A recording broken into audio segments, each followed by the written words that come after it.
যে সমস্ত স্টুডেন্টরা 2026-এ মাধ্যমিক দিবে তাদের জন্য আমি সম্পাদ্য সাজেশন নিয়ে এসেছি।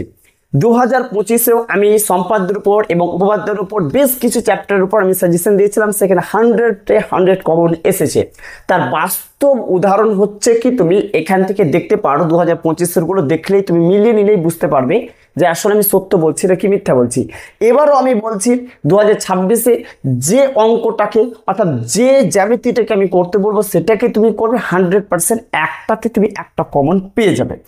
এবার তোমাদের যেটা দিবে সেটা হচ্ছে 1 নাম্বার হচ্ছে পরিবৃত্ত দিবে, 2 নাম্বার হচ্ছে স্পর্শক দিবে। স্পর্শক নিয়ে এখন কথা বলবো না, যখন আমি এটার উপর ডিটেলসে ভিডিও বানাবো, সম্পাদ্যের উপর যখন আমি ডিটেলসে ভিডিও বানাবো, বড় করে যখন ভিডিও বানাবো, সেখানে আমি কথা বলবো যে সেমিগুলো কখনো চেঞ্জ করে দিতে পারে, কখন কোন অঙ্কতে চেঞ্জ করে দিতে পারে সেটাও কিন্তু আমি বলবো, যেমনটা এর আগে বলেছিলাম।